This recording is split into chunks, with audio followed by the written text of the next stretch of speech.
Okie dokie. I am live and I am back. I'm officially scheduled to start streaming at 5:30. So I figured I'd just go ahead and turn it on, and that's that. So I'm not going to get into anything that you're going to be upset that you missed, I don't think.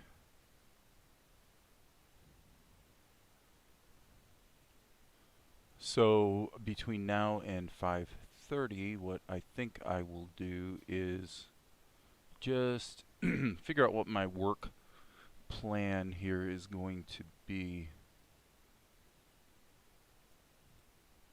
Okay, so this is where we're at in terms of the pencil test, so let's mark that. And let's go back here. Maybe mark that too. So this is the zone we've been operating in. And so what I would say is that I guess I would say that the Amar had suggested the other day, hey dude, why don't you just like rock and roll forward with the pencil test, as opposed to what I've been doing generally, which is, as you can see, it's basically finished animation, inked and painted all along the way. So so for the last several days I've been doing a pencil test approach. So, and by the way, hey Max, so thanks to anybody who I see, I'm getting more playbacks than concurrent viewers, so that means people are finding out that I'm live and then they're going back and kind of starting from the beginning, I think is what's going on there. So I would just say to those of you who do that, thank you. That's very nice of you to want to step back and see what the heck's going on and what I'm up to. But I want to talk, I think, what I'm doing right now is I'm thinking out loud, okay? So I'm just going to kind of think out loud about this. For the last couple days, I've been doing what really amounts to an experiment where I'm doing, as stated. Hey Maria, you're welcome back. It's nice to see you guys keep coming back. I'm glad there's something useful here for you. Yeah, no problem. No problem. So what I want to say is that I think this is probably a bad idea for me. It might be a good idea for a lot of people. I think for me it's probably a bad idea. Here's why. As I look at what I'm getting done, I don't want to be too fixated on speed. Like I kind of used to be more fixated on speed. And I learned from that, and what I learned was that it really doesn't help that much.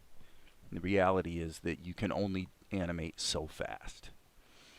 And it has come out with all this content earlier that pretty much it amounts to about 5 minutes per hour is what it averages out to. In practice, that means like a 4-hour session, and I wind up with, somewhere between 15 and 20 seconds of show. I don't know if I might have just said minute when I meant seconds a minute ago, but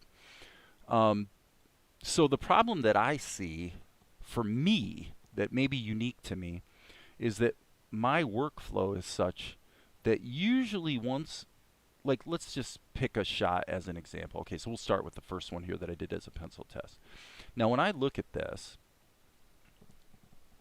I'm seeing the monkey, and you can think of some of the most important animation as some of the easiest, like the eyebrows, like that little bit right there. That takes 1 second to do. It takes no time to do that. So where does all the time go? Well, the time really goes partly into figuring out what you're going to do, and then most of the time goes into ink and paint. What's weird to me, in this shot, you've really got 2 drawings of monkey's head. That's it, because that's the same drawing, just flipped, right? So what that means is here's a 3-second shot that consists essentially of 1 drawing and then an extra drawing of his head. Hey, Steve. So what happens to me is if I sketch this in as a pencil test, by the time I get right here, and so I've moved beyond figuring out in total what I'm going to have to draw to do the shot, and I've moved towards just kind of essentially moving things around to get the animation blocked in. So the problem that I'm seeing is that the volume of work I'm generating is not really much more doing it as a pencil test. It might be because I'm sitting here live streaming and talking a lot, right? Hey, Varia. The monkey? No, actually, ironically, no, that's a very specific choice I made. The monkey's name is Monkey. So you'll have to get past that. Yeah, the monkey's name is actually Monkey. Maybe that'll change in the future at some point, but so the point I'm getting at is I'm not getting any more work done by just doing a pencil test, because if I was redoing this shot, what I would do is I would probably get to about this point where I know I'm just... Okay, sorry about that. Waiting for a reconnect there with OBS. Okay, so my point is I get to about this point and I know exactly what I'm doing. And normally what I do is I'd go back and I'd whip out the ink and paint by drawing shapes of color underneath this. You know, sometimes I redo the outlines, of course, but basically I'm kind of feeling like there's a fair amount of time that's going into just... It's either me talking about it or it's something about the process, but my volume of show time that I can get done is not increased by the fact that I'm only doing it as a pencil test. So to me that seems a little stupid. I think maybe what I need to do is just go back to what I've been doing, which is block the shot in and then just ink and paint it right then and there and keep moving forward on that basis. So that's pretty much where I've landed. I've had a few days of dinking around with just doing this pencil test stuff to come to the conclusion that it's not probably helping the work or the volume that I'm trying to put out. And maybe an exception would be this case, because I had mentioned yesterday that this shot is, in terms of animation, this is the worst case scenario, because the two hardest things to do well at 8 frames per second are a 3D turn, a turn in 3D space, and there's actually a few keys that are edited out here because it plays better with them chopped out, but there were actually 8 keys here, so I had to draw the guy moving in 3D space, plus he's moving slowly. So the two hardest things to do at 8 frames per second is a really slow move to make it nice and smooth, and turning something in 3D space, and this shot was both. Well, the reality is, for a shot like this, I would do the pencil test no matter what. But I'd probably do it very, very roughly so that I can just then go in with sort of ink and paint and go straight to finished art a little more efficiently. So anyway, I probably am belaboring the explanation, but my point is that I think just doing pencil tests is probably turning out to be not a big win for me. And so with that said, I'm going to go back here and start getting this stuff colored in.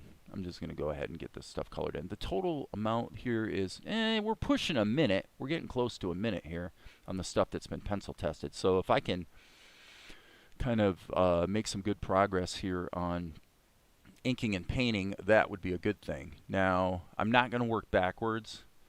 In many cases, I would sort of not really care the order I do things in, but I think in this case I want to kind of just go back and start dealing with ink and paint. So if you guys hate ink and paint and don't want to stick around, I understand. This is shot number 300. So what we're going to do is we're going to go File, Open, and for reasons I won't explain, the file numbers start with a minus sign. That's actually a throwback to some stuff that involves OpenToonz. So, okay, so here's Monkey, and there's his background. So why don't we do this? Let's start with Monkey. And I guess another aspect of the whole pencil test thing is that I think I'm spending a little bit of time tightening up the pencil test that I normally wouldn't. Instead of the time I'm spending making the pencil test a little tighter and clearer, I normally would be actually just inking the darn thing and getting on with color. So anyway, with that said, I was thinking actually about Krita. I don't know if the Krita you know, I would guess that the Krita developers are not aware of me or my web channel or my YouTube channel. But if they were, and if they were paying attention to me, I have an idea for a tool that would be really cool. And it's got to do with the Krita brush engine. For this type of work that I'm doing right now, I'll tell you what would be super cool. Would be a brush. And by the way, if you out there, okay, cool, Maria, I'm glad. If you out there know anything about the Krita brush engines, where you're kind of into that, I'm guessing probably not too many people would be, but if you are, then maybe you'll know if there's an answer to this question. My question is this: is it possible to program a brush that combines erasing characteristics with drawing characteristics?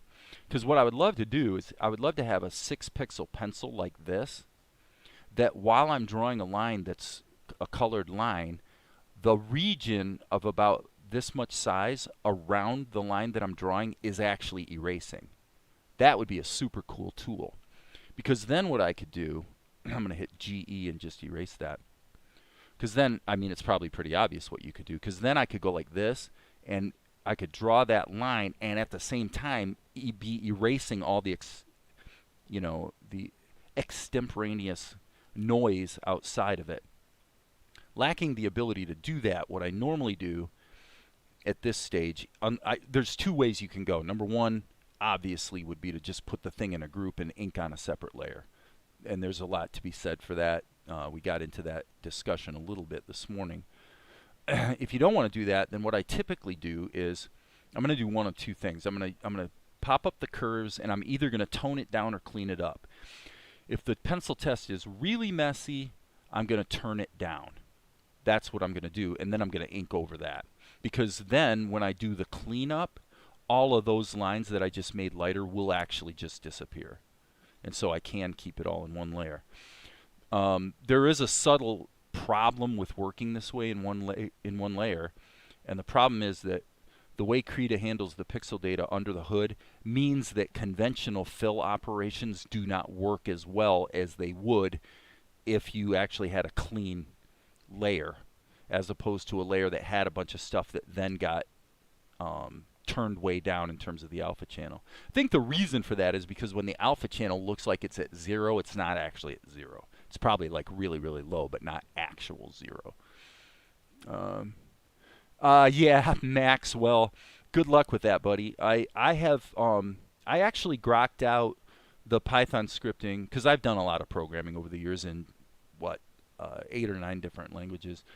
And what I found was that I think for this one I'm going to use the turn down method. So in case you're wondering how that's done, what you're doing is you're doing curves, but instead of doing curves on the RGB pixel data, what you're actually changing is the alpha channel.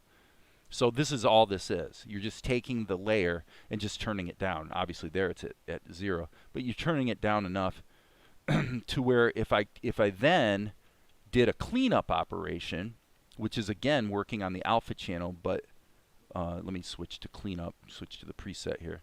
What the cleanup preset does is it takes all of the pixel data and clamps it into a smaller area so that everything that's really light becomes completely transparent, and everything that's pretty dark over top of it, sticks around. So I'm going to do this one that way just because, why the heck not? So I'm going to turn on my I'm actually going to do one thing that's a little unusual for me, which is I'm going to switch to this brush, make it a little bigger, so I'm actually grabbing the dimensionality of in other words, the thickness, I guess I should say, of the glasses, so that I can just, with my stabilizer, draw a really bold line like that. Okay. So there's my bold line. And I'll just put that in there too, and switch back to the pencil. So now, just so you can see what I was talking about, in case you're interested, if I hit Control M and apply the cleanup, you can see what happens, which is quite useful. I mean, it's definitely pretty slick the way it just gets rid of all those guidelines. And there's no real reason to do that other than it allows me to keep working on a single layer, which, as we discussed earlier today, is, the value of that is debatable. But having said all that, okay, so this, for what it's worth, this shot is the same as a bunch of these. Actually, it's the same as this one, so I'm only going to have to ink this once, and then I'll be able to copy it over to the other frames. Okay. So what I was saying about Python, I want to be careful here not to get too sidetracked, but bottom line is I figured out how to do things like, take your layer and move it, you know, effectively kind of like using the move or the free transform tool, and then have Python advance to the next frame, move it a little more, and then basically you can program a pan move into your Krita scene. The problem is there's two problems. One problem is that the Python API in Krita, let me think about the terminology. Yeah, it might be an array of layers. And in terms of the translation tools, it's not actually clear what objects are responsible for what. And so what happens is, for example, okay, what I'm trying to say is that if I use Python to program a move into my cells, then that move does indeed get programmed into the individual animation frames. On the other hand, if I use Python to do a transform like a scaling operation, so you want to create the effect of zooming into your shot, for example, it doesn't work. No matter what frame you're on or cell you're on, the translation is just applied to the entire layer and actually all the animation keys. So it's a little inconsistent in the way it behaves. And anyway, I'm not sure about the Python as far as access to the brush engine and the idea of being able to run essentially two brushes in tandem, because that's kind of what we're talking about. It's one brush to draw these lines with another sort of brush algorithm underneath it to do the judicious erasing. I would guess that it's probably not possible, because if it was, it seems like you'd be seeing some brushes that sort of combine, give you the effect of two brushes in one doing two different things at the same time. The use cases for that are probably pretty limited, but you know, with the example I just gave, obviously there is a use case, which is essentially inking and erasing at the same time. So who knows? I would guess it's probably not possible. I'm turning the stabilizer back off, by the way. Okay, so let's go boom, boom, boom, boom. Let's start speeding things up here a little bit. Whoops, we don't want that. So if I'm doing conventional inking, which I don't always do, and frankly usually don't actually with Monkey, I don't like that. I want a little skinnier leg.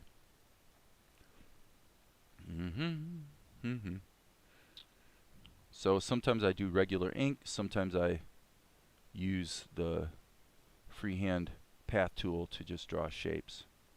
It really depends. In this situation, I think I kind of want the ink lines, so we'll just do it that way. And wow, get that under there. Okay, that's not too bad. Now, question. Is the book, and the book doesn't ever change in this particular scene, so let's go call this monkey, and let's just add a second layer for the book. And actually, instead of that, let's do it this way. Let's go back to frame number 1. Let me just look at this for a minute. Let's just take the book from frame 1 and let's just cut the book out. Control X, Control V. Now that book is on a separate layer, and if I delete this second keyframe right there, now the book is just on the first key, but it runs underneath the whole animation. So that means that effectively I can ignore the book for the entire rest of the work here. Just ignore it. And that's one of the cool things about Krita is you can always cut something out and just smack it onto a different layer basically instantly. Okay, so let's for your enrichment, Jman Swag, how do you do Varia? Okay, so let me answer both of you guys, Varia and Jaman. Uh, if you go through my channel, you're going to find that I actually work in Blender kind of a lot. And yes, when I do a 3D camera move, especially if I need parallax, you know, then yeah. I mean, Blender's generally where I go for that. For a while there, I would have probably said OpenToonz is just as good, but on balance, I tend to prefer Blender. And I think I want to get rid of this, by the way. I'm in the book layer. Boom. Okay. So now, just because here for monkey, we might as well just get rid of all this. I'm going to turn the book off. Oh, I guess I made the book so faint that it would have disappeared anyway, but I'll just go like that, and that gets rid of the book. Okay, so now you can see with the monkey, we have the ink lines over top of the really faint pencil lines. So for this particular frame, let's just go Control M, and that does the cleanup operation, and you can see you have pretty clean ink lines. And if you want to go in here, you can obviously dial it in a little bit.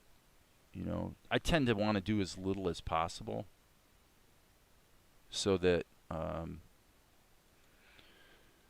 so you don't lose any of your good lines in the process of getting rid of your bad lines. Now, what we see here is that, and I'm going to turn the background off so we've got transparency. So because this stuff, this is actually a weird situation. I probably want to pause a moment and think about this.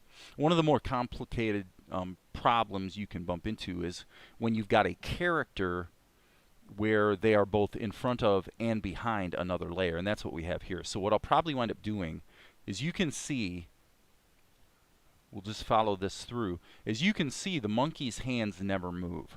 Therefore, let's just go ahead and get the pieces constructed and colored, and then as kind of a last step, I'll just take his hands, just take this little area of his hands, cut and paste them into a different layer so that the hands are in front of the book but the rest of the monkey's behind the book, and that'll solve that problem. So no big deal. Okay, now another point that probably could be made, let me see this.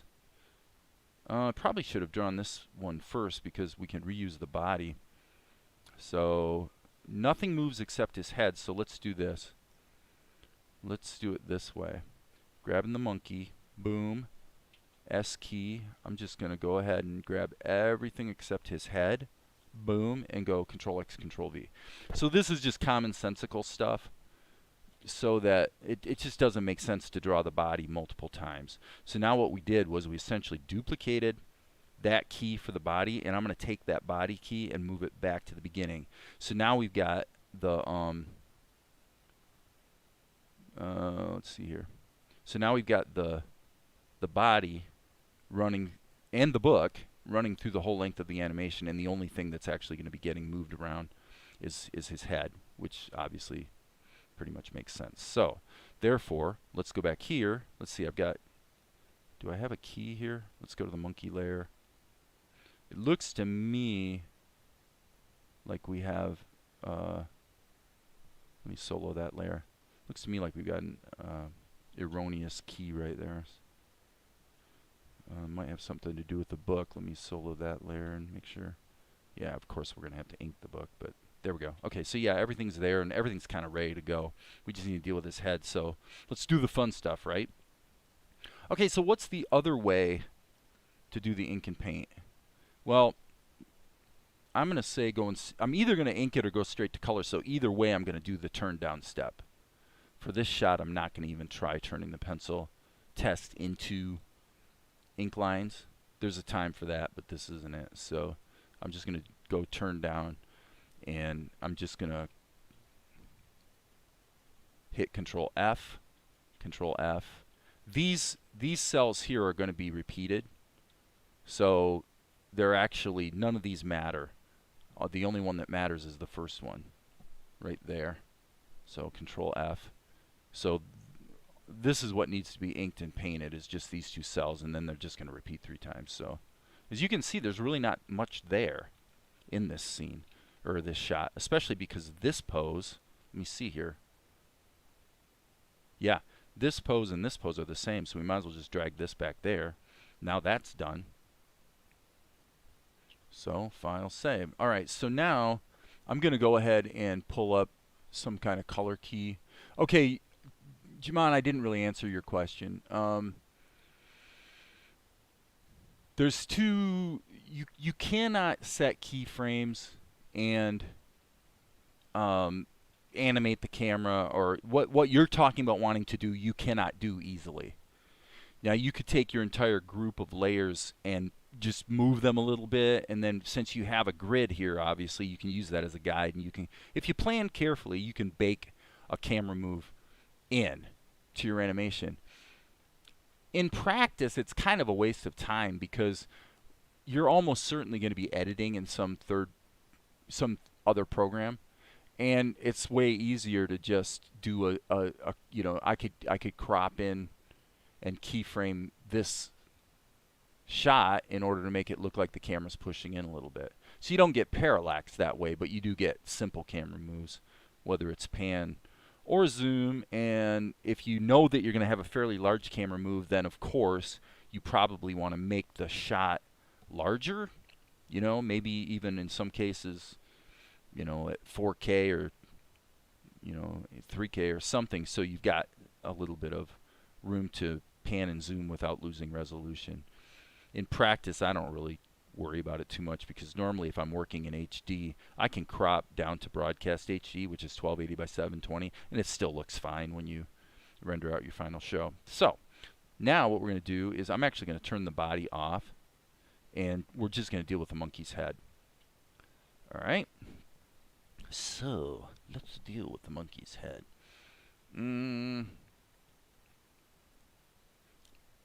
Well, I've sort of committed to ink lines on this particular shot, so we might as well just stick with that. And on the next shot, I probably will go back to just drawing shapes of color. We shall see. Boom. Boom. So you'll see, by the way, that I'm often making little corrections, like there's stuff that's maybe not quite shaped right or sized right, that when I go to do ink, I tend to just fix things as they come up.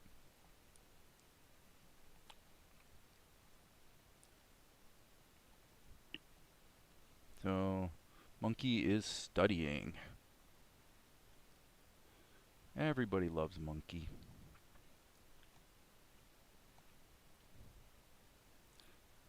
Okay, so as you can see, I'm not necessarily trying to close all the potential leaks. That's usually not the greatest policy, but in this case, I don't like that. It really depends on how you're going to do your color. If you're going to use the fill tool, then you better make sure you don't have leaks. But what I said a moment ago was I was going to grab a color key. So let me just jump up here to the, just going to jump up to the storyboard and just find a monkey shot so I can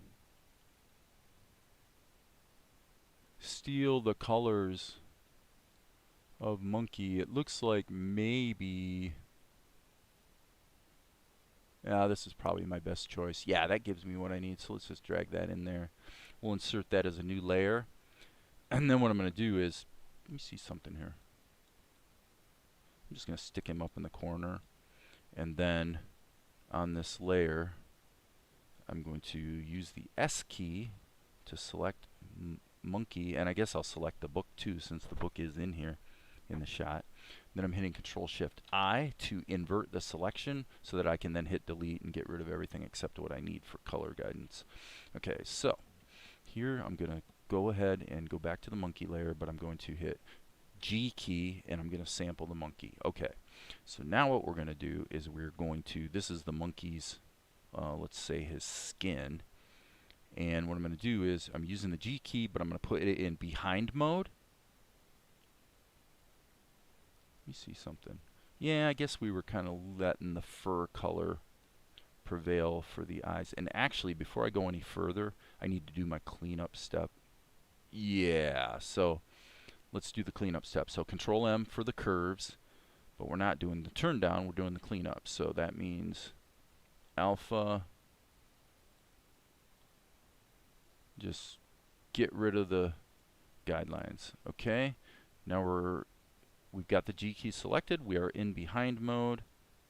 So I think what we'll do for this is we'll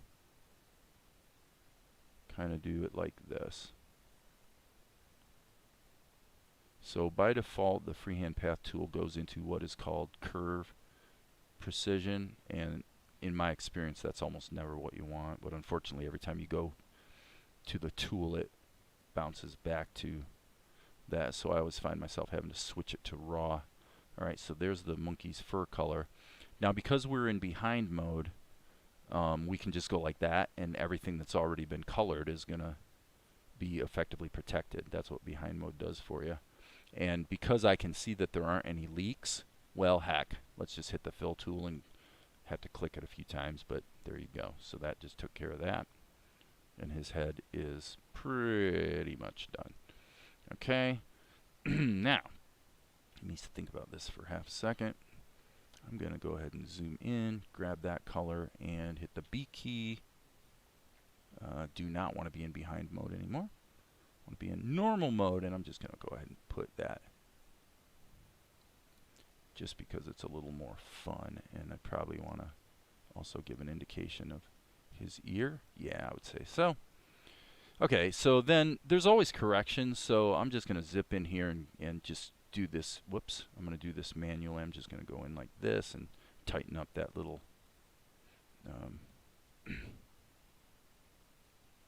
little spot there on his eyelids, and maybe strengthen that a little bit. So 5 key, and obviously we're going to have to.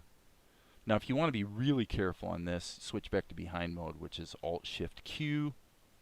Alt-Shift-Q selects behind mode. So now I'm not gonna, I can color this in a little better without necessarily wrecking my outlines. Shift-Alt-N switches you back to normal mode. Okay, so that's that. Okay, so there's monkey. And here, what we have is a second key where the only thing that's changed actually is monkey's eyes. So I want to see something. Do we want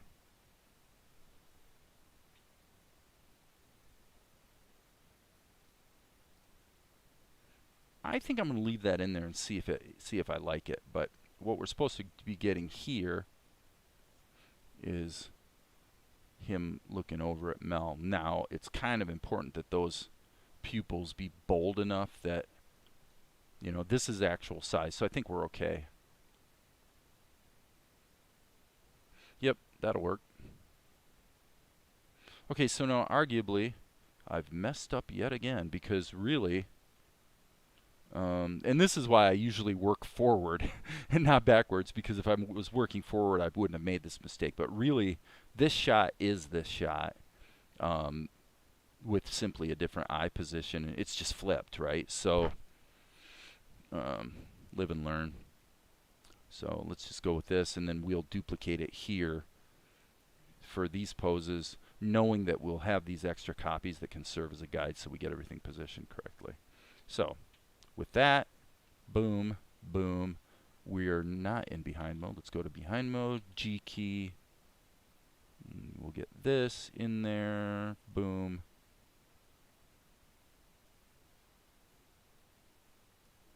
Okay. And then, as I say, we're kind of doing it this way with monkey. Boom, boom. Okay, and now if you want to save yourself some time, do it like this. Just go like that, make sure your gaps are closed. Now you can hit the fill tool. Right? So as you can see, like I said, the ink and paint is a fairly quick process if you sort of plan your work a bit. So here's going to be another example of that. And by the way, I'm a little sloppy here on this because I know this is kind of bumping into the body, and you're not going to see that seam. So hence, you know, who cares, right? Okay, so now I can't really be in behind mode for making these little corrections. Whoops. Hey now, come on now. Select the right color. What's going on? Oh, I see. I'm in multiply mode. I accidentally didn't put it in. normal mode like I thought I did. So, okay, so there's that. Just cleany, cleany, cleany. It's all good. Now, this is going to be, yeah. So what I'm going to do is I'm just basically saving myself some time by going like this. And then as quick as I can, I want to turn it like this so that I can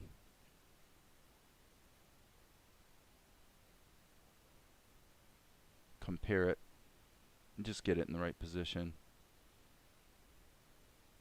And by the way, if it has to be changed a little bit later, you know, who cares?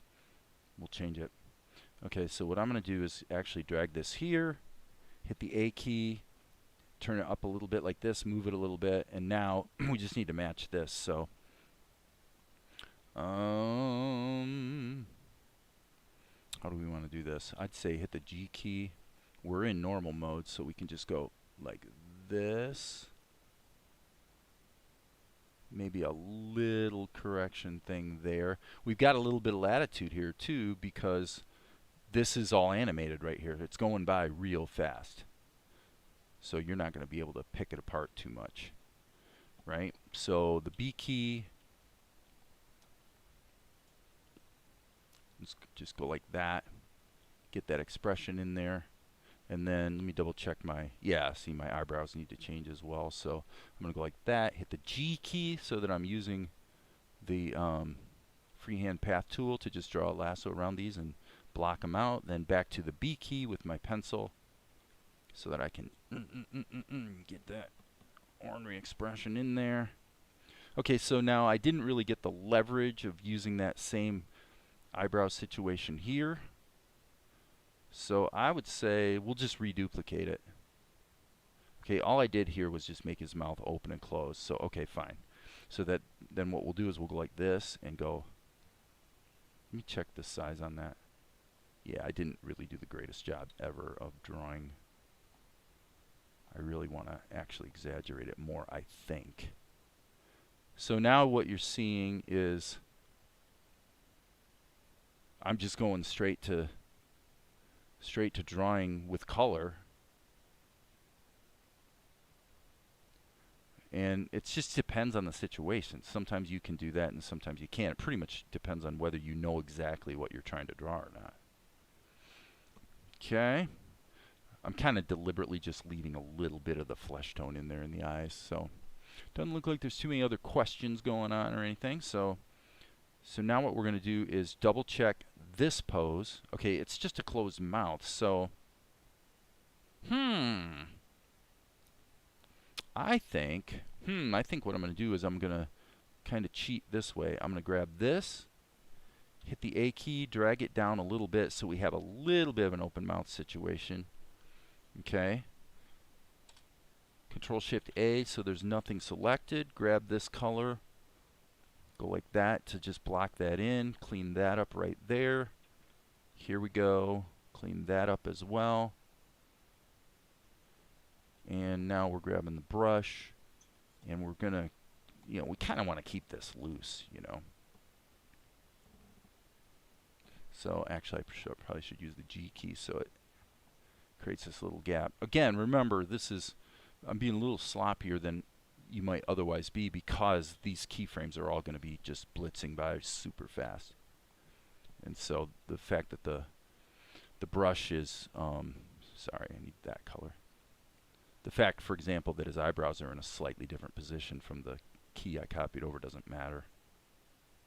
Okay, and you can grab two cells like this and just hit play, and it'll copy them for you. I mean, I'm sorry, I'm thinking and talking at the same time. It will loop on that little portion of your animation. So, all right, so I'm just checking this, and obviously we do need to get shadows in here, although it might be better to do that after the after everything's in there. So, okay, so this pose is this pose. So is there a change? Doesn't even look like there's a change in the, doesn't even look like there's a change in the, eyebrows or anything, so I'm just going to copy that over there. And I'm not even sure why I need it copied there. So now I'm going to take these and I can hit Control, drag, drag. Did that work? I'm not sure if that worked. It did not. Drag, Control, drag. Okay.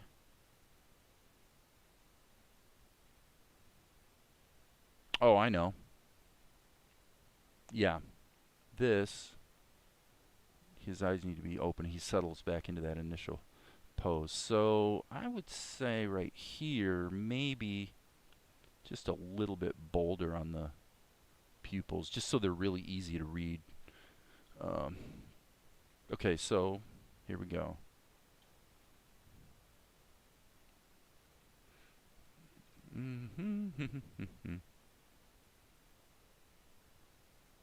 Okay.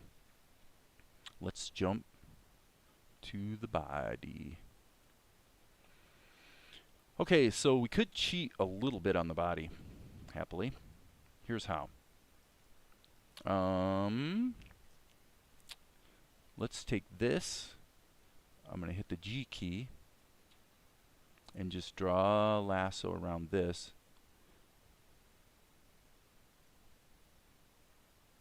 Just to close that shape. Now, obviously, the body needs to be behind the head. But you knew that. Okay, so we'll close that shape. Close that shape. Close that shape. And maybe there's a leak here, I'm not sure. So now if I hit the F key. Okay, stop. We got to back up a little bit. My bad. Because I am working in one layer, I forgot to be in behind mode. So got to be in behind mode if you want to do it this way. There's more than one way to do it. But so we'll just redo the old leak. The old leak business. Leaks. Leaks. And more leaks. Okay. Now, being called away. Hopefully be back. Okay, cool. Thanks for coming around, Maria. Okay, so now what I'm going to do is grab the lip sync, lip sync, the mouth color, the flesh tone. And what I'm going to do is just get Monkey's fingers in here, because his fingers are actually supposed to be the flesh tone, not the fur color. And then we will just do the fill operation, I expect, and take care of the body. Okay, now I'm going to actually solo the layer, which for me is the tilde key.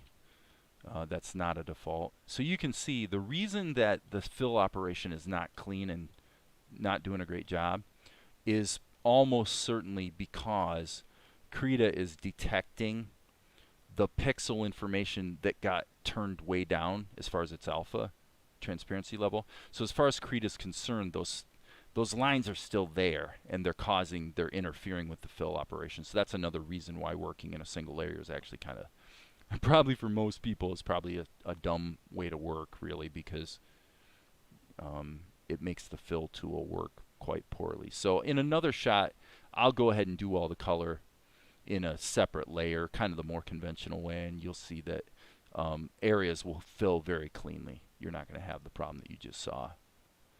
But it's good to be aware of. You know, I don't know if it's a good or a bad thing. How do you go about protecting your screenplay and other intellectual property relating to a project like this? That's a whole interesting question, and I would, you copyright it, okay? So hold on. Looks like, okay, yeah. So OBS disconnected and reconnected. So I'm not sure how long I was off there. So I'll repeat this. There are two ways to protect your intellectual property.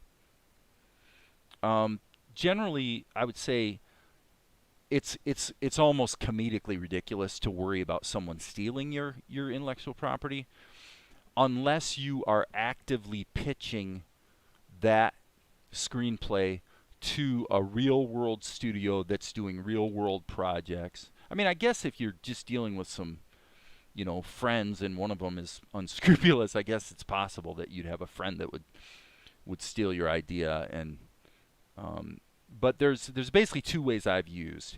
When I'm in the preliminary early stages with my films, when I did the screenplays, like for example the screenplay for Healed by Grace, one of the movies I pointed you to here on YouTube earlier today, which is on YouTube because my distributor, you know, they've got a YouTube channel.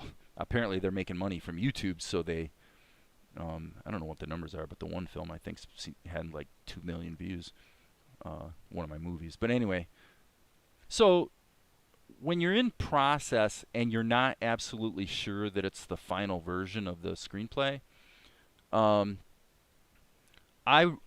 it's not a horrible idea to use the blockchain to your advantage. Okay, so this is a very unconventional bit of advice, and some people might disagree. Okay, that was stupid because I need to be in normal mode. Okay, and here's the concept. And there's a website, I cannot remember the name of it right now, but if you Google something like use blockchain copyright or something like that, then I've actually used blockchain-based copyright when a project is in its early stages. Once a project becomes like real, you know, where it's really going to be distributed or whatever, you really need to copyright it properly through the Library of Congress. You know, and I'm assuming you're in the United States. You might not be, but and the reason for that is the distributor will require it. They really are going to require it because they don't want to take a chance of investing their sales resources in a property that they find out later wasn't really owned by the person that ostensibly created it. So they're protecting themselves. Okay? But for your protection, obviously the Copyright Office gives you a very strong protection. The way you do blockchain, I mean, how a blockchain copyright works is that I wish I could remember the name of the website, but what they do essentially is they charge you whatever amount of Bitcoin equals 1 penny. So they essentially charge you a penny, and what they do is you generate an MD5 hash on your document, so your script document. You generate a hash, which is, I believe, a 256-bit number that is going to be unique in the universe. The number that gets generated will not match any other number or a hash on any other file, you know, in quadrillions and quadrillions of files. Okay? And then what happens is that hash number gets stored on the Bitcoin blockchain. Because of that, what that means is that from the date that it was stored on the blockchain, that exact file that represents your screenplay, there cannot possibly have ever been another person who could possibly have generated that hash. So therefore, from the date it goes onto the Bitcoin blockchain, it's literally impossible that anyone else could have ever had access to that specific document. Therefore, they could not possibly have written that document. Now, this does not have any legal value. If you're sued, well, I shouldn't say that. If you had a lawsuit situation, it would probably actually help in a court of law. But really, once you're at the point where you need to really deal with that, you should be doing a proper copyright. You know. So, but it's expensive. It's like $40 just to copyright one document. So it's definitely a spendy proposition. So, and hence, for me, I don't really do it until there's a good reason to. So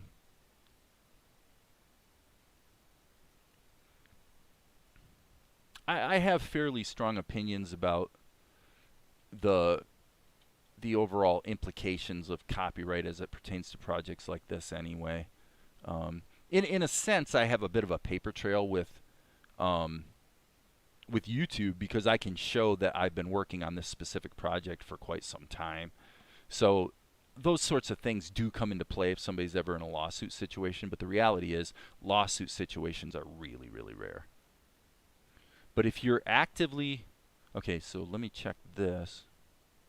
Okay, I will say that just to be safe, okay, that is not in the body. That is in, where is that? Oh, here's the bod. And it must be in monkey. Let me kill monkey.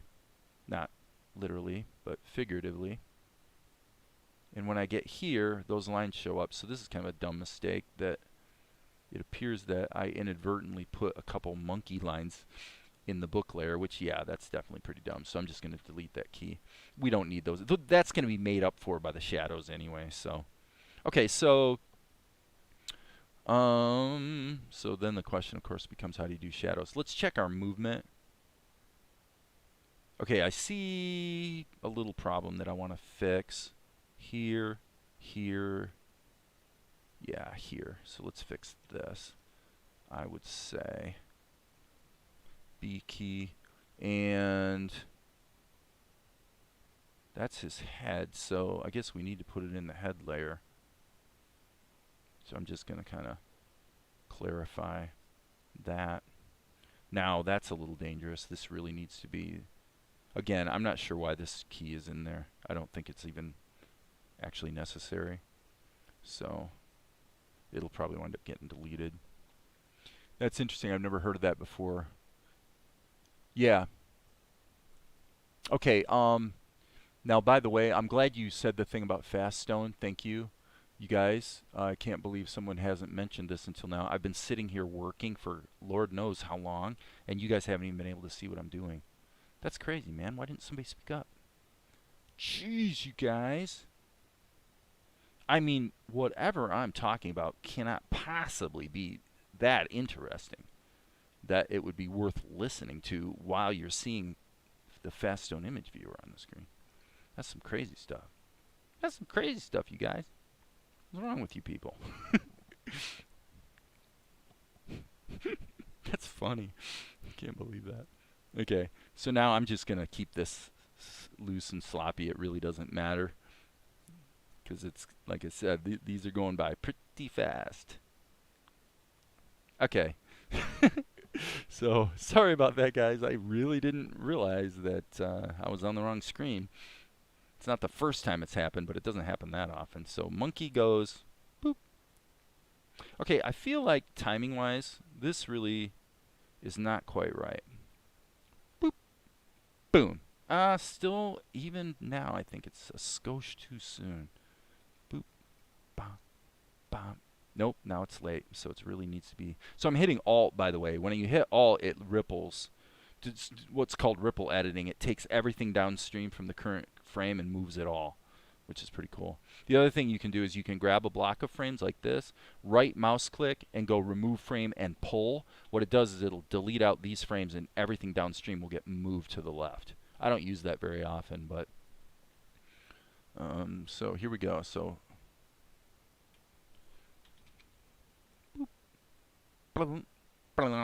okay, let's split the difference here and just see if it feels.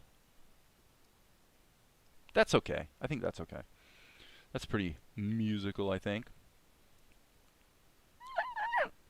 Okay, and I also feel like this probably goes on too long, so let me look at this. Yeah, let's take out these two keys, both of them, and we're just going to move this one downstream to there. So I like the way Monkey stays real calm in his attitude after he's done barking, or whatever you want to call that. Okay. Now, one thing I should say, by the way, if I decide, okay, this is as fast as I can get, obviously at 8 frames per second. But what I could do is when I put this in the show, I could actually cut the shot right here and take this little piece of it and make it play a little faster. So you really have that option. I don't do that very often because I'm trying to sort of strictly stick to 8 frames per second, but you know, it's not like a total rule. Okay, we got the monkey's color, but we're still going to need to deal with the book. So there's the bod, and this really should be labeled head. Now what we want to do is go to the book and let's just deal with the book. Okay, so I'm going to isolate the book, and probably step one would be the turn down. Boom, and this is going to be pretty quick. We're going to hit the Q key, and here I've got the palette of the colors that are currently active in the scene, so it's kind of a useful way to quickly grab a color that you need from earlier, you know. Okay, bump, bump.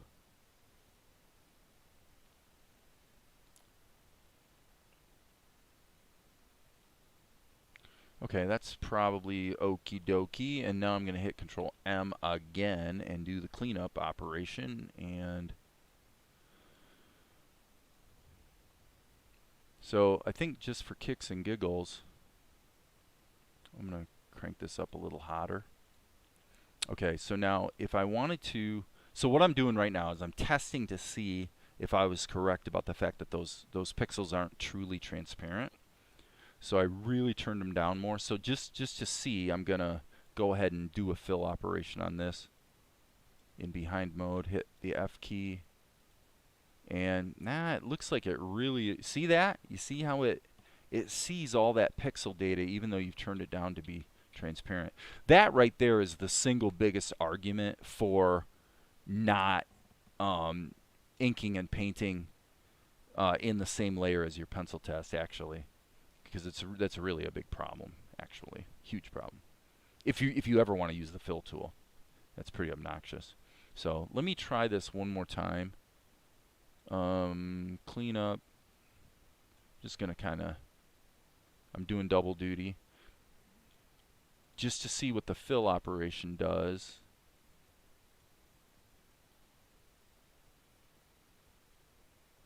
And it appears to me, yeah, it doesn't matter. So this is what I thought. This is actually what I was thinking would happen. So now just to keep it clean-ish, I'm going to duplicate the book layer a few times and then bake it down on itself, which I was kind of hoping would make the lines a little darker, but I guess I'll have to use a conventional curves operation to make them a little bolder. Actually, usually doing that with the alpha. Looks like I'm going to get what I'm going to get, so that's okay. All right, I'm going to unsolo the layer so I can get back to my reference material here.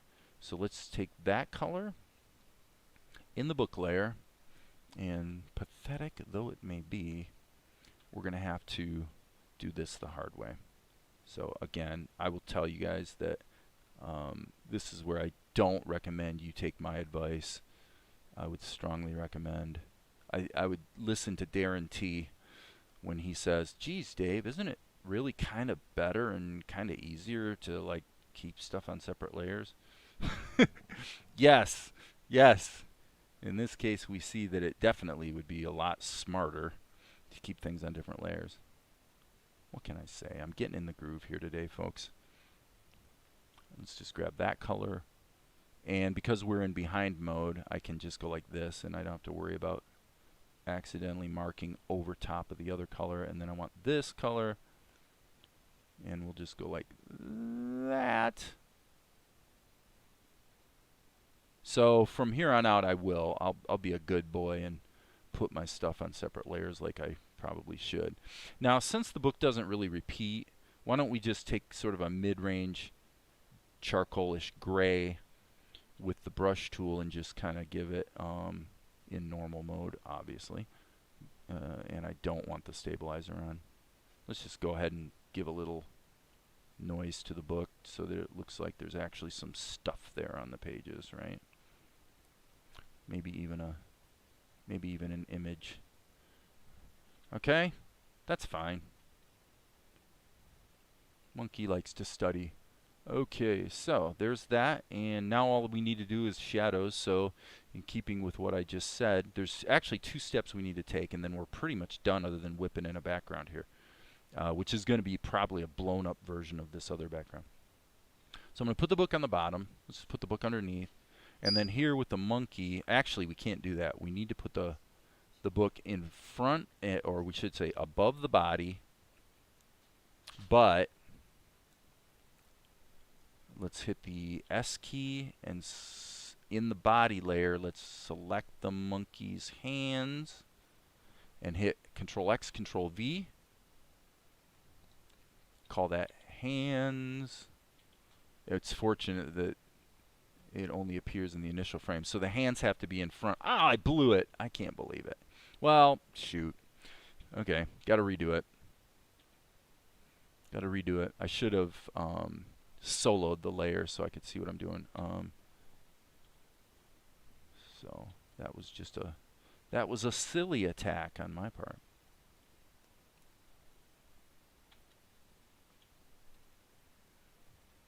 Hands. And the hands need to be above the book. And then we unsolo the layer. And by the way, save our work. As usual, save early, save often. Hi. Okay, and now what we're going to do is shadows. Okay, so this, I think I'm going to just delete this because I'm going to need that image again, but I need the full resolution image. So let's just put in a layer here and call it SHD for shadows. And what you want to do here is alpha lock the layer. So as long as they're in a group, they will act as what's called a compositing group. So I'm going to have, I think, 2 layers of shadows here, by the way. So I'm going to have one that I would call maybe G key, by the way. I want the G key. Maybe what I would call his local shadows. So these are the shadows that are kind of part of his body. And then I'm going to have some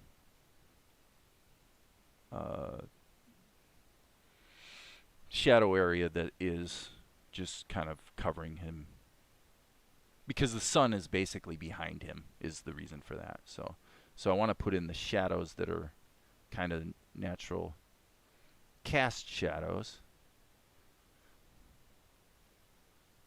And then you can see because of the alpha lock, you see if I turn that off now, keeps you from going outside the lines, which is quite useful. And in this case, I would say, I think I'll put the cast shadow on the book on the other layer. So I'm going to go ahead and go like this.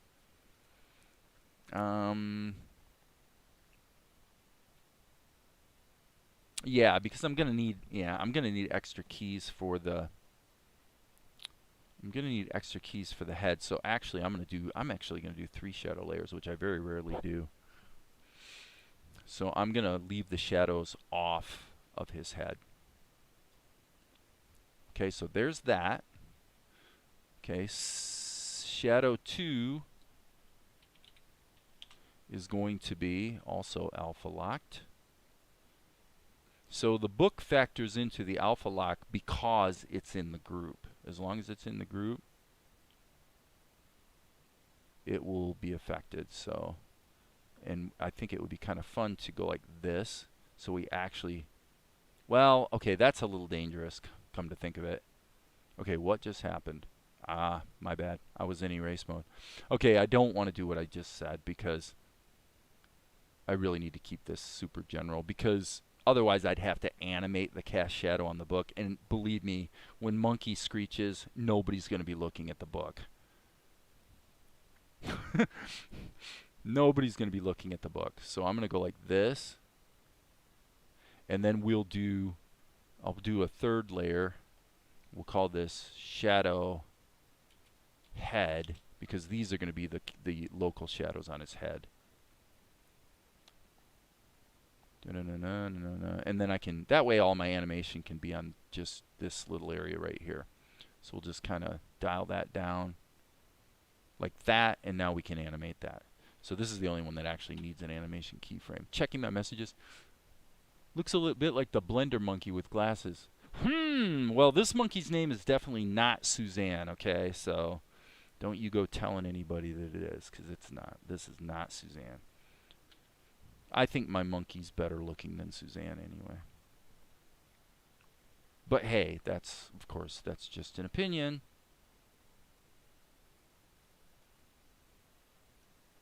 But yeah, I've been well acquainted with Suzanne for almost 20 years. Okay, so here what we're going to do is we'll have a little cast shadow action here. And obviously we've got a little bit of a issue here. So I'd say the best solution to this, I mean, of course I could animate it, but I think a better solution, yeah, the better solution would be to just say, well, you know what? Maybe the sunshine, maybe the sunshine's sneaking around and kind of oops, I'm supposed to be in erase mode. The sunshine's kind of sneaking around and catching him like that. Okay, so now that just solved the whole, well, no, it didn't. Yep, that doesn't work, so I'm going to have to animate it. So in that case, what I'm going to do is kind of the opposite of what I was doing earlier. I'm just going to take, sorry, got to hit the E key. I'm just going to take that out, and we'll just incorporate that stuff into the head shadows. So, well, like so many things, I'll just blame that on, oh, come on, Dave.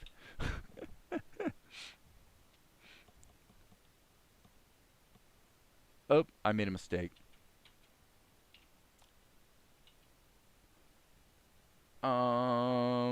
Dyslexia moment. Dyslexia moment. Okay.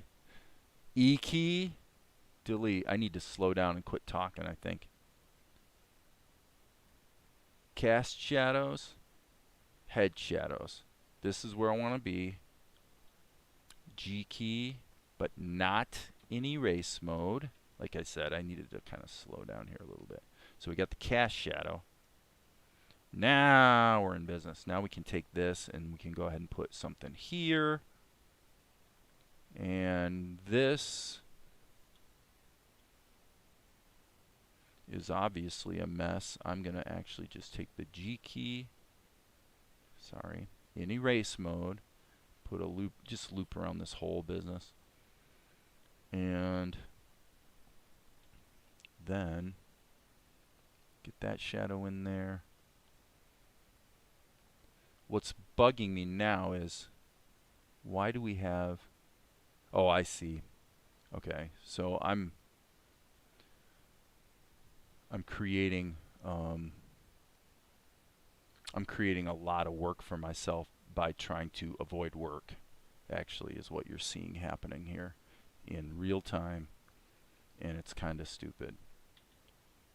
So in other words, by trying to avoid animating that one layer, I'm actually just giving myself a bunch of extra work to do because I'm having to go back and forth and think about what actually needs to be animated. So here it looks to me like shadow layer 2. Well, I'll tell you the other thing this actually underscores for me is that for the most part lately what I've been doing is baking the shadows into the characters. And in this case it probably would have been a lot easier to do it that way. But anyway, I'll go ahead and insert a key. We'll go forward until things are egregious. And I guess technically they're egregious here. Yes. Because, so we're just going to have to put in keyframes. It is what it is. So I hit the G key. We're still on black, so what I want to do is go like this. And, geez, you know, the local shadows are already on Monkey's head, so why don't we do that? Yeah, just get rid of these. And then go to the, what's going on here? Yeah, what a pain. What a pain, people. I cannot believe what a pain. Okay, now we go here, and as much as possible we'll relegate the shadows to the single relevant layer, which of course is Monkey's head. And once again, I did it in erase mode. Don't be in erase mode when you don't mean to be. Sheesh. Man. You fool! You fool! Alright. So now, what about this? That's okay. But this isn't. So, You see what I mean? If all these shadows were actually baked into the monkey, I would not be dealing with any of this difficulty. This is another reason why I tend to keep things on the same layer. But everything comes at a cost. You know, you save a little bit with the kind of stuff I'm working with here, but you lose a little bit, as we saw earlier, at the ink and paint stage. So everything's a trade-off when it comes to software and, you know, your tools. It just is. So now I'm going to go boom, boom. What do we got? 1, 2 more. Okay, we'll put in 1, 2 more.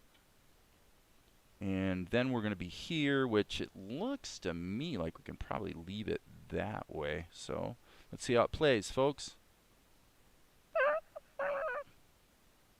Okay, not horrible. I better save my work, and now we better get a background in here. So the prudent way to go would be to refer to this shot and just blow up the background and then see if we need to add a little extra detail. So this is 299. Let's transition back here. And what I'm going to do is I'm actually going to open up number 299. Okay, so minus 299. There it is, 299.ping.cra. Open it up. And there's our background. I think it's all on one layer, yes. So let's hit copy layer. Boom. Let's jump back here. And let's paste layer. Okay, so now we can get rid of this other background. And I would say just a little adjustment will do the trick in this case.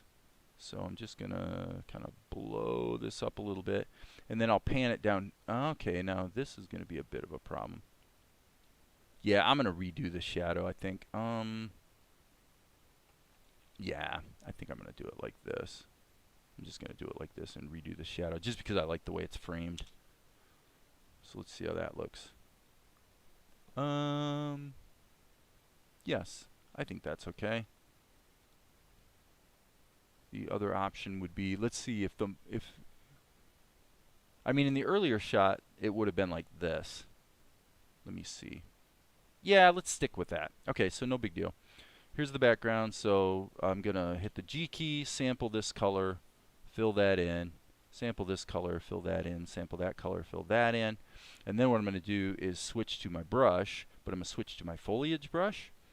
Hit the B key and just kind of paint some of this stuff back in there. Looking good. This, obviously, I'm going to leave a little bit of it in there where you can kind of see it, so there's just sort of some noise. A little bit of variation is fine. And then let's say grab that color and just kind of put that under the book. No big deal.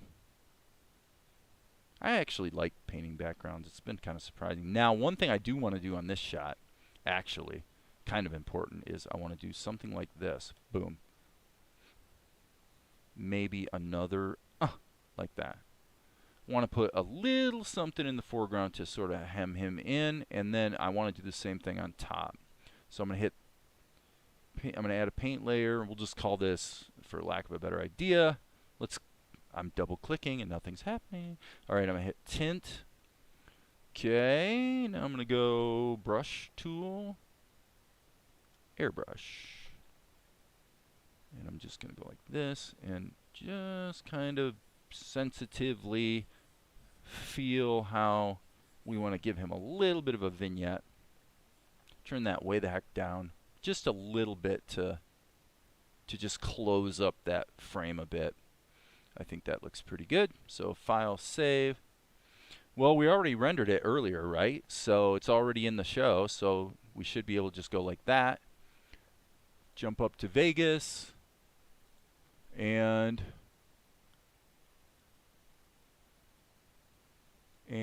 that did not, oh no, that's not good. That's not good. See what just happened? Well, this is, I don't think you can fairly call it a bug. This is the shot of TNR that I did earlier. So don't worry, the shot of TNR is not harmed. It's just that when it rendered out to the wrong file names and the wrong path. The reason for that is that Krita, one thing that Krita does not associate with your file is your render settings. So if I hit Control R, what we're going to see here is it does automatically insert the scene's animation settings. So the start and end frame, as you can see here, are correct. But the path, no, it does not remember that or associate the path. So it's going to render to the last path that you were working in. Seems like probably a nice mod to Krita would be to make it so it remembers your render settings. But hey, that's just one man's opinion. So, okay, so now that's a little strange. Let me jump back up here and see what might be going wrong. So I will guarantee you that what just happened, I'm sorry you guys, you're seeing me make a lot of mistakes today, like a freakishly large number of mistakes. Okay, so I almost guarantee what just happened was I went to render it and I put some stuff in here, and because this my tablet screen is a little smaller and a little fuzzier, I rendered, and it looks like if you look up here, the path is scenes number 300 render, and the file name is 300 dot, which is correct. So now I'm going to have to do something that I very rarely have to do, which is go in and go, why the heck did it not correctly overwrite this image sequence? So that's, again, like I said, this sort of thing hasn't come up in months. This is a pretty unusual mistake for me to make.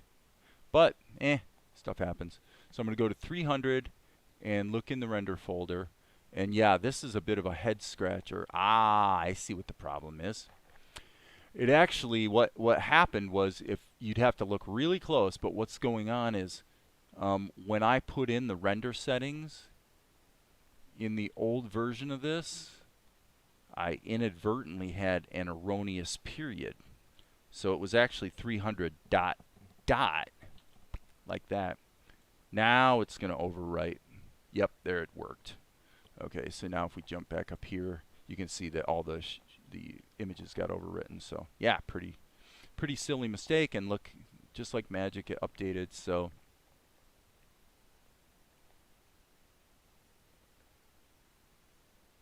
that works for me. Okay, so now one thing I want to think about here is if I can get any leverage on Mel insofar as his body positions and stuff. I don't think so. I don't think so. So we're good. We're good to go. I'm going to save this shot. File, save. And we're just going to leave that baby behind. Okay, so yeah, actually, what do we need? 301? Okay, so we're going to go File, Open. And what we're looking for is minus 301. And Krita is quite useful in this regard. Any files in the folder that match the first digits that I type in, it shows me, so I can select the very specific ones that I want. Okay, so there's that. Okay. So what we're going to do is we're going to do everything correctly in this shot. His mouth is already done, by the way. His mouth is already animated, and that's final ink. So, whoops, didn't mean to do that. So what we're going to do is we're going to take the mouth and Mel, and we're going to hit Control G. We're going to put them in a group, and then we're going to change this to PT for pencil test. And now, like I said, we're going to do everything properly. And by doing it properly, you're going to see that we'll be able to actually use fills. So we're going to do this. This is going to be a traditional style ink and paint job, and I'm actually going to set up all the layers right now. We'll create a new layer and call this CLR for color. That'll be under here. Typically I put the pencil test on top because it's partially transparent anyway. The background's not really needed, but it doesn't hurt to have it in there. And then of course above the mouth we're going to have a shadow layer. Okay, so now I'm actually getting back in my groove here. This is kind of how I had been used to working. What happens is I get more and more productive, and then I experiment with my workflow and wind up slowing myself down a bit. Here, let me see.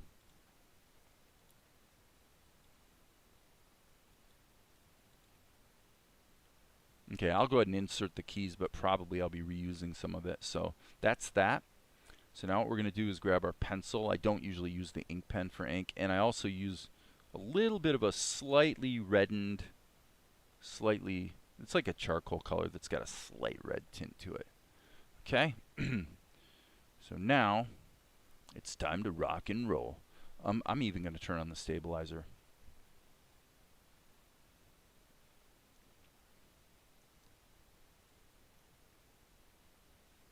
Looks like a speed paint, doesn't it? Well, this is the beauty of actually having a plan and kind of knowing what you're doing.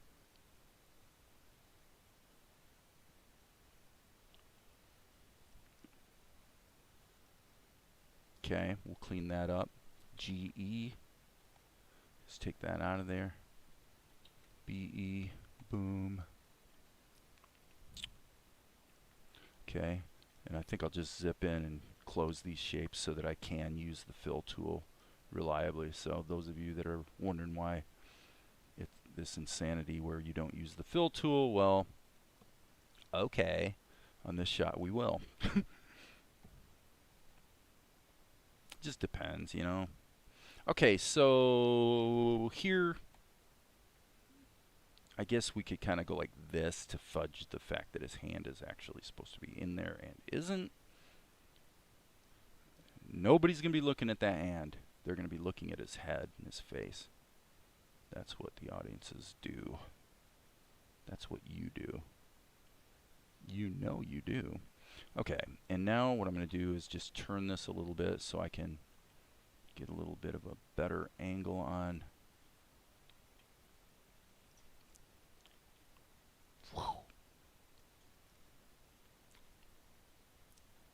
Okay, there we go.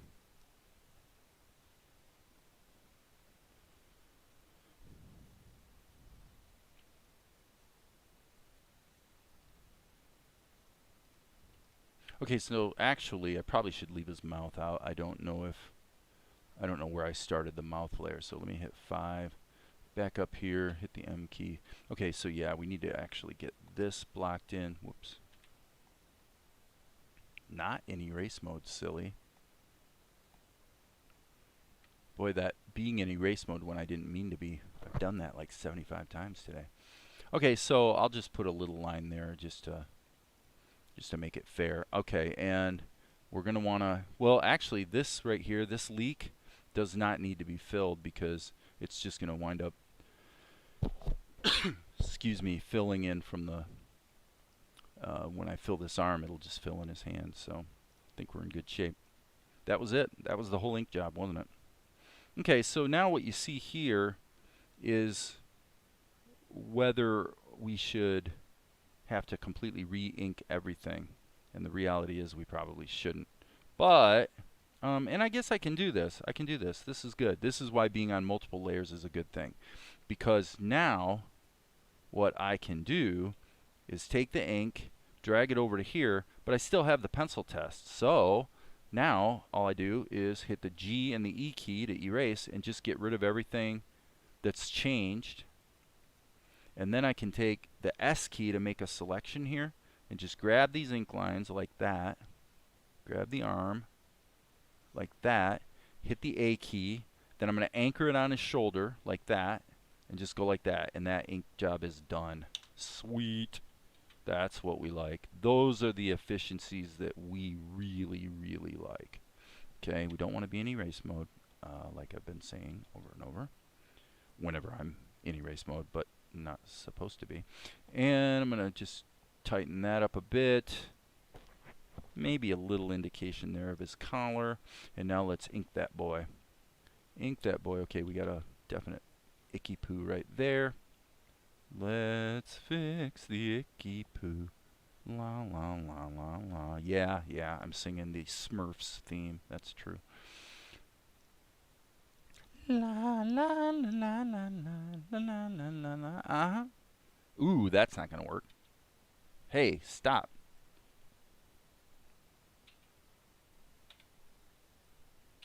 Z key.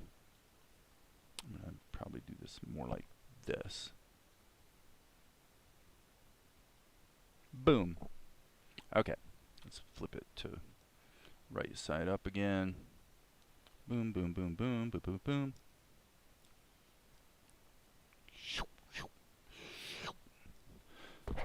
Excuse me. Okay, gonna have a little leak action here if we're not careful. Blah, blah, blah, blah, blah. Well, the good thing about this kind of work is it's pretty much mindless. You know, this is the kind of work you can do when your brain's starting to get tired. Animation, not so much. Requires a little more concentration. But to each his own. Again, I'm going to leave his mouth off because really the mouth generally should be in the mouth layer.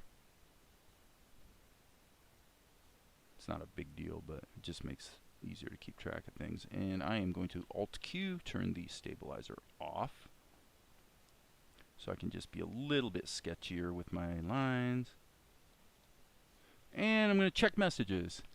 Nope, nothing new. Okay. Cool beans.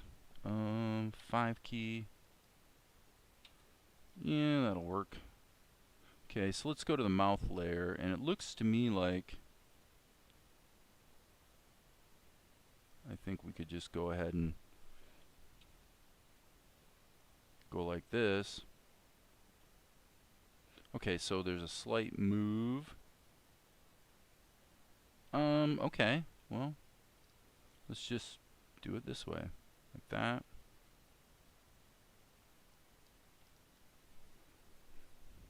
Boom. Okay, so now we're kind of back in the same place we were a minute ago.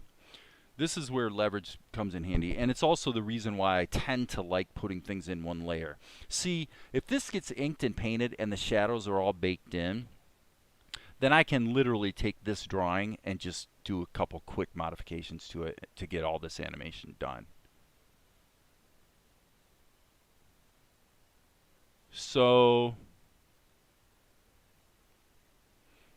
I think for now, we're definitely going to want to do that with that frame. But this one, I'll go ahead and re-ink it just because I'm, you know, just because I'm a nice guy. But I don't want to be in the mouth layer. Jeez, Dave, figure out what layer you're supposed to be in and get there, buddy. Come on, man. Get it together. Get it together.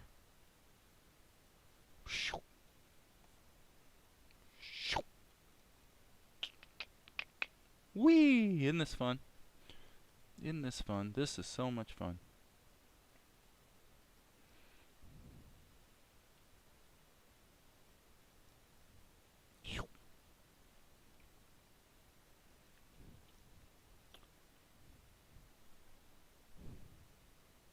Boom, boom, boom, boom, boom, boom, boom.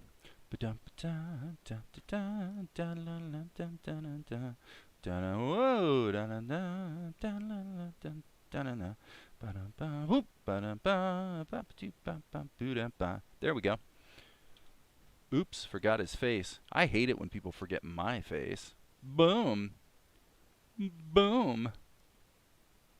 Mr. Scowly. Keep it loose, baby. Keep it loose. You find that usually when you keep it loose and a little more spontaneous, it tends to come out looking better. Not always. Sometimes a little careful planning can save your hide, but anyway, that's that. This little wingdinger. So I'm going to hit the G key and the E key and erase it. Okay, B, E.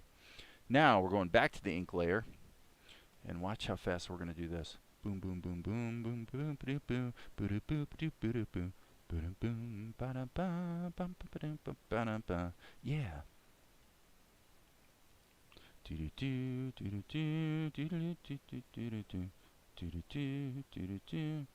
Why, it's almost like a speed paint, except it's not. See? All right. Boom. That's a little loose, but I think it's okay. That's not okay. I'm going to turn on the stabilizer so that I can just get a little bit of help on that. And obviously that looks pretty stupid right there. B key. Whip that up there. I guess we need to put kind of a hairline in. Boom, boom, boom, boom, boom, boom, boom.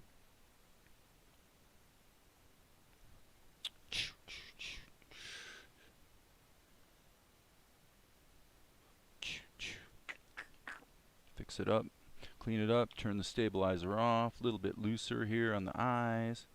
Boom, boom, boom, boom, boom, boom. A little bit looser on the eyes. And big, happy, cheerful eyebrows. Starting to sound like Bob Ross again. Talking about those happy little clouds, happy little eyebrows. Okay, so there's that, and that's all just talk, talk, talk.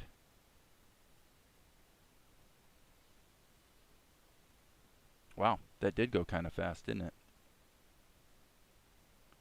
Boom. Okay, so why is that? So this is Krita for you. There's only one frame in the whole timeline that it actually matters that it's properly cached in memory at this moment, and that's this frame. And the one frame, well, okay, technically there are two. The only two frames in the whole timeline that aren't cached in memory are those two. It's like, really, dude? So what was happening was I click on the frame, but it's not updating.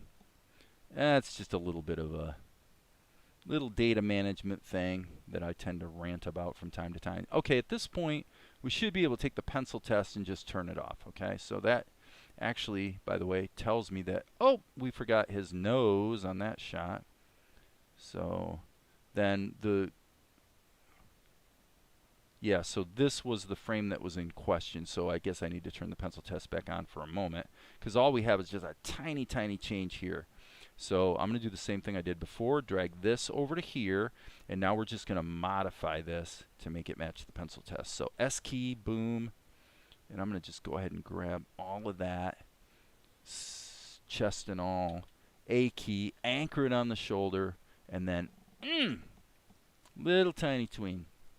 Okay, and then the B key, so I can actually just patch this little hole that we created, no problem. GE to get rid of that, BE so that we can draw again, and then I believe there's a slight modification of his head, so I'm going to pick the obvious spot, which is going to be right there, and hit the A key, anchor it on his neck, and there we go. That's that. Save our work. Okay, unselect everything. Now we really can turn off the pencil test and see what we've got.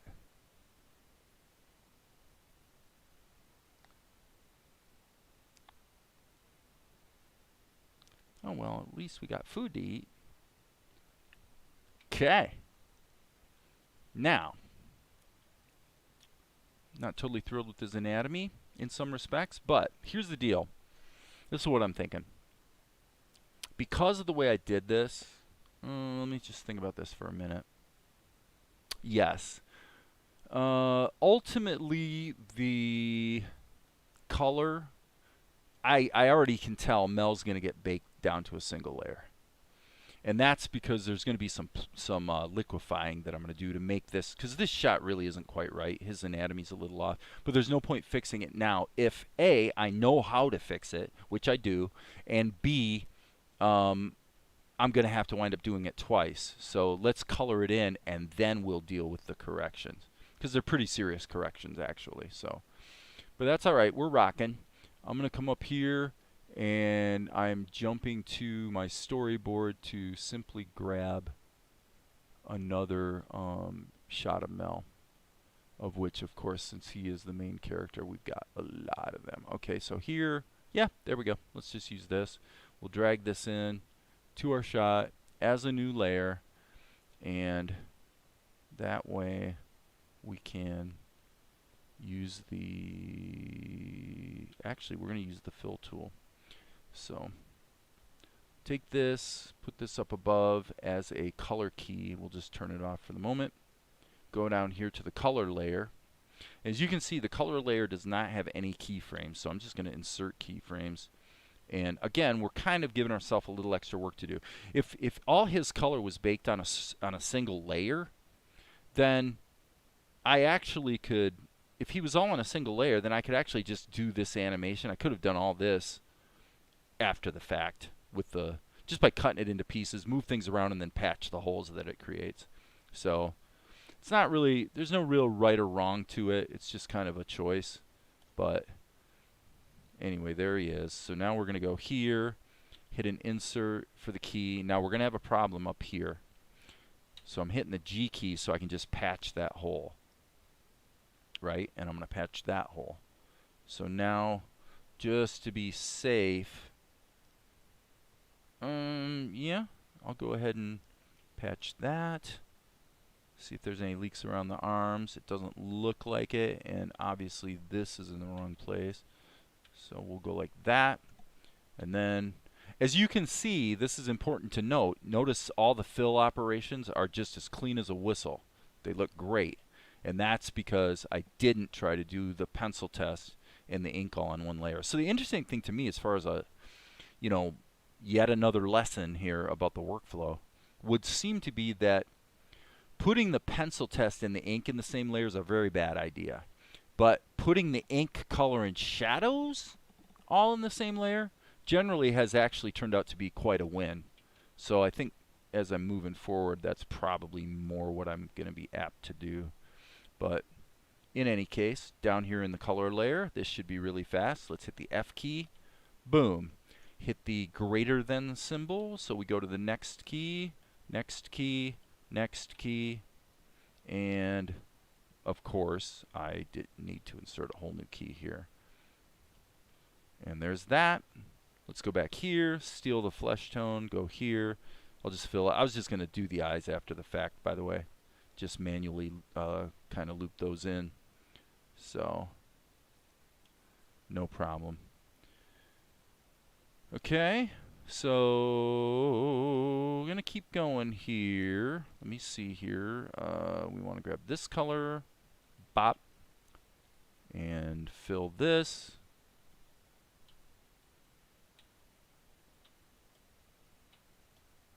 And obviously, boom, boom. Okay, so now let's deal with his very, very green headband. Alright. Fill tool, greater than, to go to the next keyframe.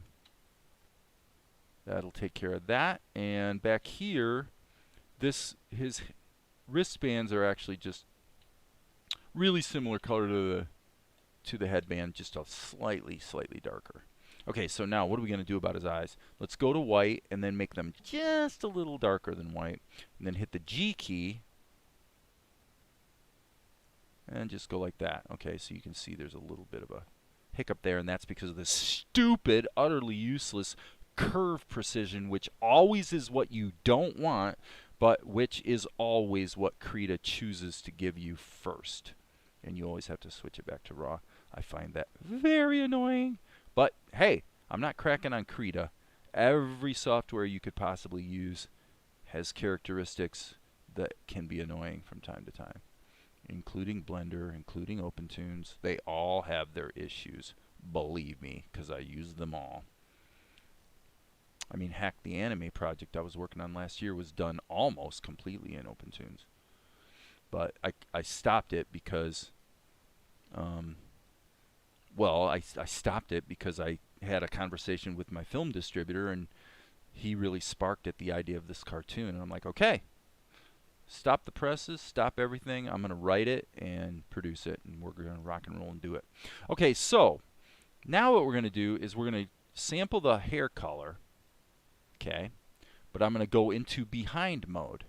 Now, why would I do that? Because now what that allows me to do is go like this and just put a big lasso around everything, and any erroneous pixels, like you can kind of see the noise up here, anything that didn't get filled properly gets filled. And because it's in behind mode, it's just a really good way to tighten up your ink lines. Usually you want to use a somewhat neutral color for this, and then you can use one color for all of it. And it's something you'll never notice, but potentially if you didn't do it, you might actually notice it. Okay, so now what I'm going to do is I'm going to stick to my guns, and I'm going to do ink, color, and shadows on the same layer. So it is what it is. The only reason to not do them on the same layer. Okay, so let me say this. The reason to put the shadows, for example, on a separate layer, the big reason is that is this the shadow layer? I think it is. Why did I name 2 layers color? That was kind of stupid. Okay. The reason to do them on a single layer is because if not much changes from frame to frame, you could do the shadows on one layer, and then that you know, shadow information is going to run over top of everything. Like especially with lip sync. You know, if I do shadows on his body, I don't have to redo them every time his mouth changes, right? So you always want to be thinking about that from a workflow standpoint. All right, so I guess we will do alpha lock and we'll do the shadows on a separate layer. The other advantage, actually, I should say this.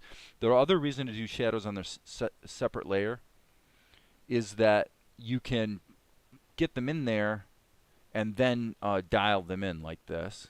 Whereas if you bake them into the same layer as your ink and paint, then you really need to nail the level of opacity the first time you do it. Otherwise, if I do it in a layer, then as you can see, if I keep going over it, it's all just black and the layer was turned down. Whereas if I put the opacity up here in the color itself, then every time I go over it again, it's going to build up and keep getting darker and darker.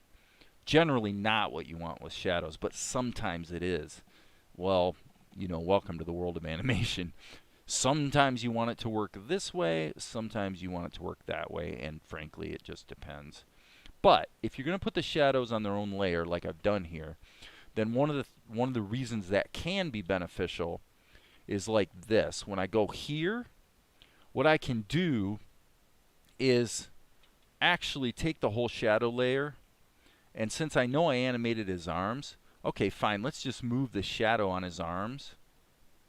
And, yep, and I'll do the same thing again. So I'm just saving a little bit of time here because I'm going to move the shadow on his arms and then go back, hit the G key and the E key, and just delete all the shadow information that's erroneous from the duplicate frames, and then I'll just redo them. Okay? Hope that made sense. So now I'm going to hit the E key so I'm not in erase mode, and then I want to quickly compare to what was in the previous frame. And obviously it's not super helpful because he's turning his head, but obviously you want to kind of have a sense of where the sun is and how that's, you know, should be affecting him. Okay, here, this is a little dangerous. Yeah, that's going to chatter. I don't like that. So what I'm going to do here is take this. Let me see. Yeah, I'm just going to take this one off, I think. Excuse me. So Control-Shift-X. Okay, so now what I'm going to do is, this is probably not your ideal way to do it, but what I'm going to do is move this down, and then since I'm just moving the head, what I'm concerned about is this shadow right here, only because if I have to draw the shape again and the shape is different, you're going to see the shadow chatter, right?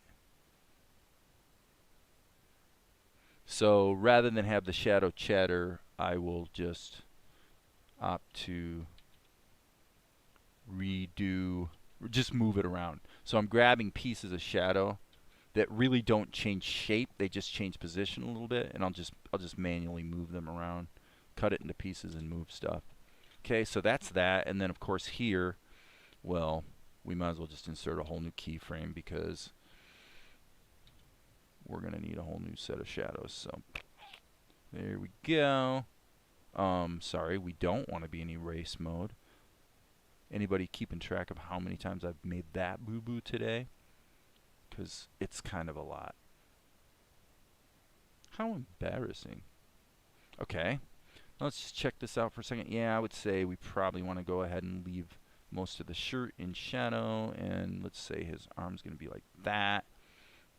Just to be nice, I'll give him a little bit of a deltoid muscle just so he kind of feels like he's got it going on for a brief shining moment. So here we go with the shadows here. Up, up, up, up, up, up, up. And let's kind of do it like that. And we'll gotta get some shadows under here and under there, and oh, just a little skosh under his nose, and I guess his ear too, come to think of it. Okay, so how close are we to being done with this shot? Well, getting there, folks.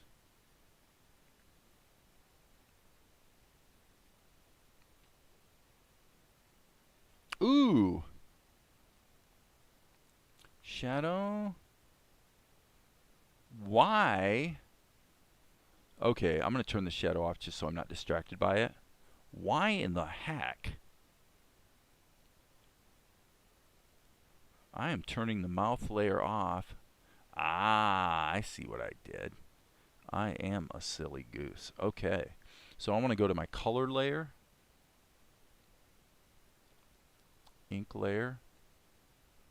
I have to turn the mouth off so that I can figure out where the heck I stuck that erroneous mouth, and it looks like indeed it's in the color layer. So, and that's probably actually not because, that's actually because of the fill operation I did. Because the mouth was turned on, what happened was, I don't want to be in behind mode, by the way. What happened was when I did, because the mouth was here, the mouth area didn't get filled because I have Krita set to take all layers into account when it does a fill operation. So that kind of worked against me. Now, the mouth needs to be a little transparent. So let's dial it in like that, maybe, something like that. And we'll turn the shadows back on, and now our shot is finally starting to come to life. However, let me think about this. Okay. I'm going to put the shadow below the mouth, which I normally don't do. I'm going to get rid of the pencil test, but this is kind of important. In fact, you know what? Just to keep things simple, I'm going to just put his mouth outside the group. That's not going to matter. Then what I want to do is what I call group and dupe. They're already grouped, but I'm going to make a duplicate of it. And the reason I'm making a duplicate of it is so I can put it down here and close it down. And then I'm going to take this group and I'm going to merge it. So what I'm doing is I'm flattening Mel out. Okay, so now Mel's ink, paint, and shadows are all on one layer. Why in the world would you do that, Dave? Well, here's why. Here's why. I'm going to hit the A key, liquefy, and we're going to make a few mods to Mel. So I needed all those layers to be together. Now technically you can do this in a group. If you actually make these modifications on the group layer, it will actually put animation keys in all the constituent layers that are in the group. But it's a little bit bug prone, like you're not terribly unlikely to get a crash going on. So as you can see, if I solo this layer and jump, you can see what I'm doing. This is what I was talking about earlier when I said I know what I need to do and I know what I'm gonna do, so I'm not worried about, you know, doing it now and giving myself 12 steps, you know, to get it done when I know I can get it done in one step.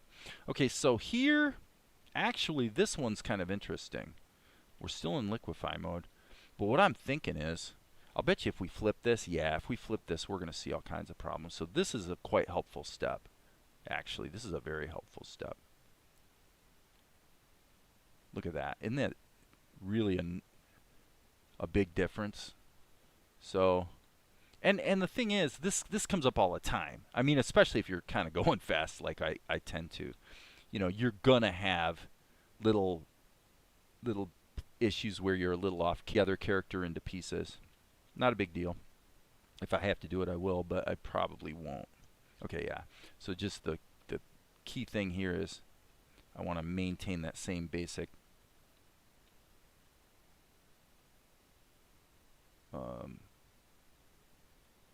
deformation. Yeah, we're close enough here that it's going to be fine.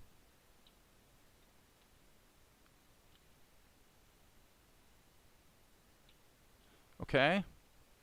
And this is absolutely, I mean, that's amazing.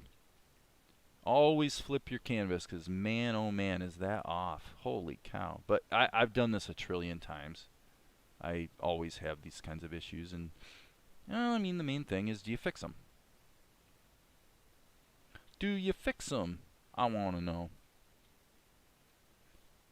And I generally fix them. Sometimes I miss them, though. So what actually happens is, if I miss them, I come back and I look at the show, you know, sometime later. I'm going to actually do a little bit of a mod here on his chin. He's a little off character, frankly. I wish Krita, earlier versions of Krita, when you jump forward in frames, it doesn't forget your size on the liquify tool. This version of Krita does. So every time I have to like resize the stupid tool to make it, you know, see there again, it goes back to the default size. Quite not useful, let's put it that way. Not really the behavior that is desirable. Okay, that, I think, you know what's funny is when I drew this, I think, oh man, that's not what I wanted to do. When I drew this, I think I flipped my canvas and it shows, because this drawing is actually very balanced. It's maybe not perfect, but it's definitely better than the others. So I'm going to flip this back. Yeah, that definitely looks pretty good. Okay, so all tragedies have been averted. And what we're going to do is grab this, get rid of it. Grab this, we might as well get rid of it because we're about to add a background. So, all right. Hey Amar, there's a reason you use dark brown instead of black. Yeah, if you look at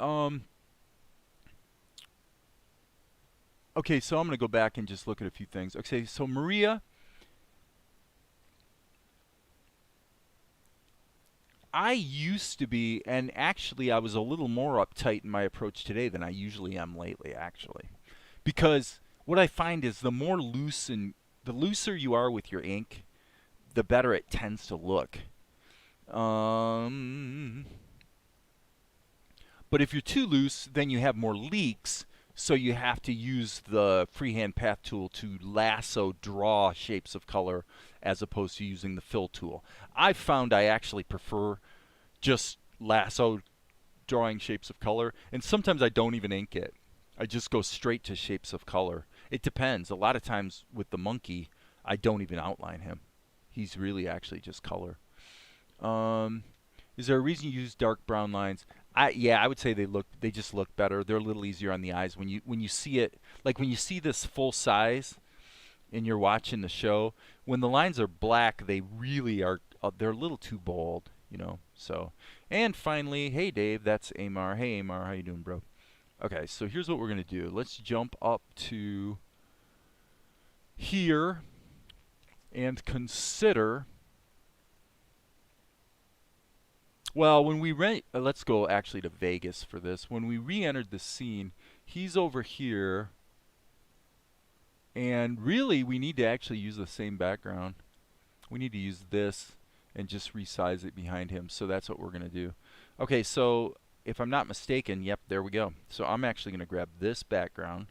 Again, I'm going to copy the layer. Same thing I did with the monkey. All right, so I'm going to go over here and I'm going to go paste layer.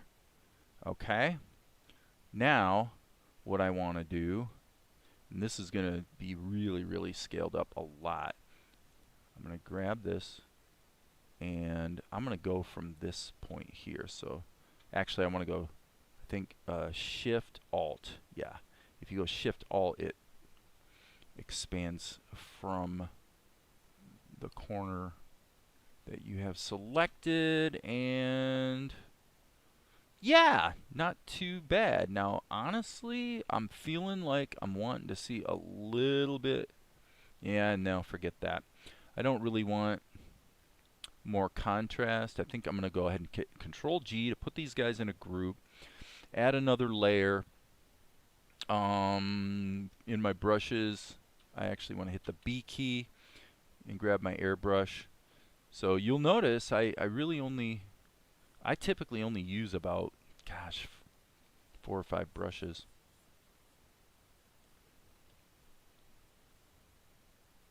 Just want a little something to punch up the framing of the character. Now I'm going to hit the N key, and obviously I'm seeing some issues. So what I'm going to do is, again, the foliage brush, just going to go ahead and get this in here.